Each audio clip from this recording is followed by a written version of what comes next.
Olá a todos, Shalom! Sejam bem-vindos a mais um vídeo deste canal. Vamos falar sobre teologia. Meu nome é Cat e hoje eu quero trazer para vocês um vídeo curto, porém com bastante informação. Talvez eu faça aí uma sequência de vídeos a respeito deste assunto, o Jesus histórico. Teria Jesus, essa pessoa que dividiu a história entre antes e depois dele realmente existido? Seriam as fontes somente fontes de fé? Não, de maneira nenhuma.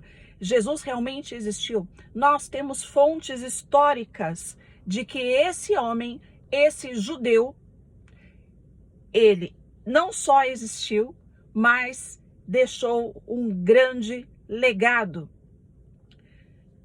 Quando falamos de fontes históricas, as fontes históricas, o que é uma fonte histórica, né? É algo escrito. Uma fonte arqueológica é algo encontrado que não necessariamente tenha algo escrito, porque se torna uma fonte histórica. Mas um achado arqueológico, uma peça, enfim. Dentro do conceito, né, do Jesus histórico, nós vamos ter aí inúmeros acadêmicos, fontes fidedignas, muito fiéis, trabalhos de pesquisa gigantescos, pessoas muito qualificadas, historiadores realmente de grande peso, né, que fizeram esse mapeamento do Jesus histórico. E aí, como que eu posso resumir essas fontes que são extra-bíblicas? Deixemos o Jesus da fé de lado, tá? Para o que nós estamos tratando. Deixe o Jesus da fé de lado. Nós vamos falar do Jesus histórico. Esse homem, quem ele foi? Ele realmente existiu? Quais são as fontes a respeito dele? Então eu posso enumerar as seguintes fontes, sendo hebraica. Fontes hebraicas de que Jesus existiu, tá? Fontes judaicas de que Jesus existiu. Entre elas, o Mishnah e o Talmud, primeiro e segundo século da nossa era. Em segundo lugar, eu tenho as fontes gregas e latinas. Então, fontes hebraicas, fontes gregas, fontes latinas.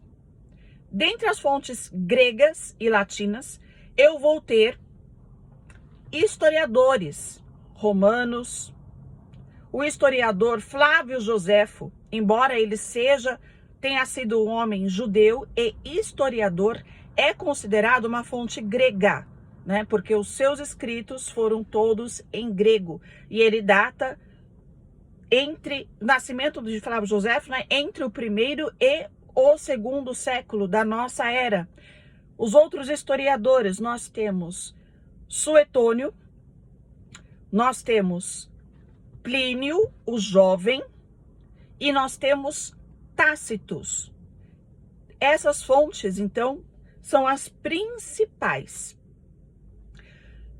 Se a gente considerar apenas essas fontes extra-bíblicas, apenas essas fontes históricas, o que nós vamos ter de informação a respeito de Jesus?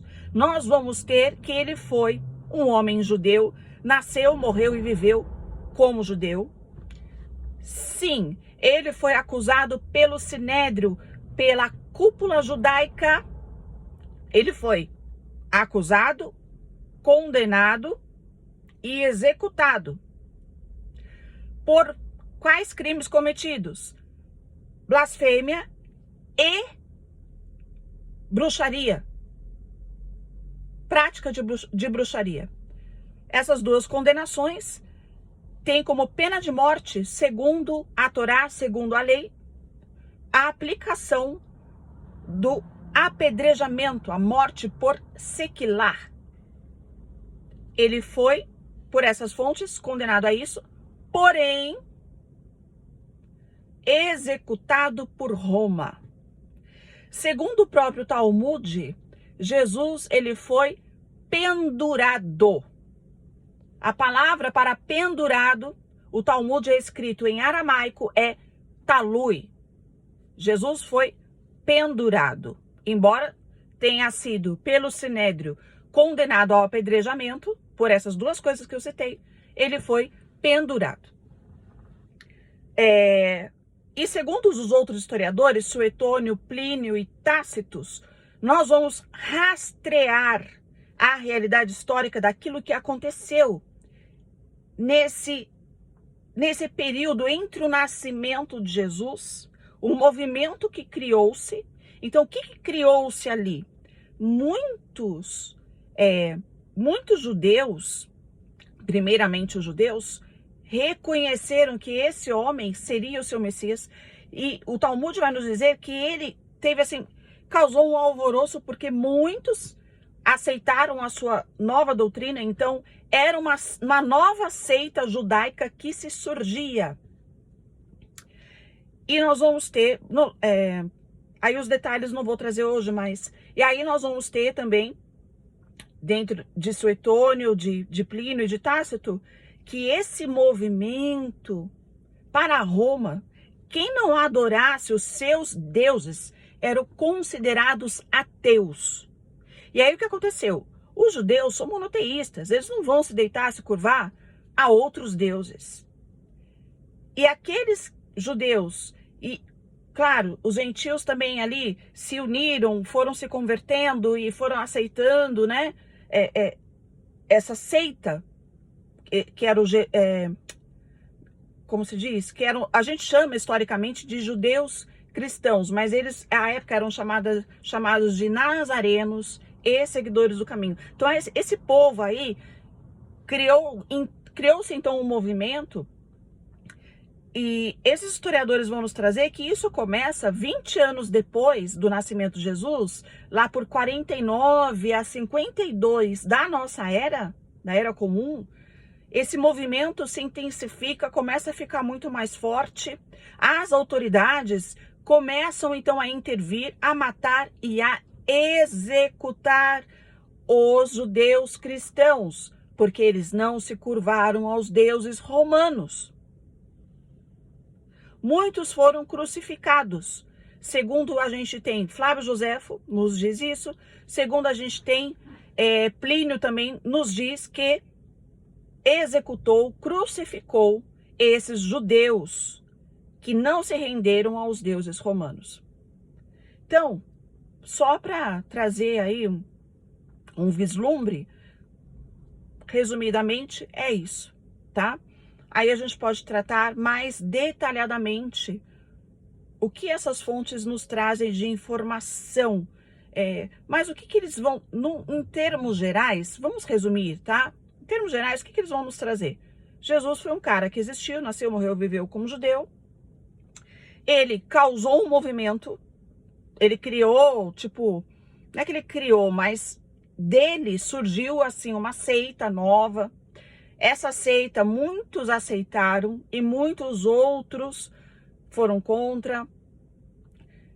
Ele praticava, segundo o entendimento de alguns judeus, os saduceus principalmente, ele praticava bruxaria, ele foi um blasfemador, o que mais que a gente tem de informação? E que ele realmente foi executado por Pilatos e execução por morte de cruz. É o que dizem as fontes. E que ele operava milagres. Sim, só que ele operava milagres por Beelzebul, por bruxaria. É isso que essas fontes paralelas ao Novo Testamento vão nos dizer, né? E isso está de acordo com o que diz o Evangelho de Marcos capítulo 5, inclusive. Mas resumidamente é isso. Então, se a gente deletasse o Novo Testamento, vamos supor que o Novo Testamento não existisse, tá? Qual fonte a gente teria de Jesus? A gente teria essas fontes. A gente teria o Talmud, teria os historiadores, Flávio Joséfo, Suetônio, Plínio, Tácito, entre outros, né? Mas resumidamente isso. E a gente teria essa informação. Ele nasceu, viveu, morreu, foi executado, condenado pelos judeus, executado por Roma, por Pilatos, realmente. Foi pendurado na cruz. Ele criou um movimento, alguns entenderam como rebelião, outros entenderam como blasfêmia. Ele praticava assim milagres, só que foi visto como bruxaria. o que não é aceito pela Torá, e teve ali a sua execução. E muitos aderiram à sua doutrina, à sua seita. A seita do Nazareno ou a seita do caminho. É isso, pessoal. Muito obrigada por ficar até aqui. O vídeo é curto, mas eu pretendo trazer uma série aí do Jesus histórico. Isso foi só um resumo para vocês, tá bom? Shalom!